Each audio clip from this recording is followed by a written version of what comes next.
どんなにズボラでも失敗しない滑らかプリン。めんどくささを全部省いた材料たった4つ、レンジでできちゃうマグカッププリンを作ります。Let's go! Into a mug, 1 tablespoon of sugar, 1 teaspoon of water. Microwave for 1 minute and 30 seconds or until brown. 1 large egg, 1.5 tablespoons of sugar. Mix it together. 120 cc's of milk.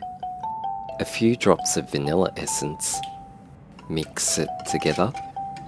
Strain into a mug. Microwave for 2.5 minutes, then for another minute. And refrigerate for 2 hours once cooled. Boom.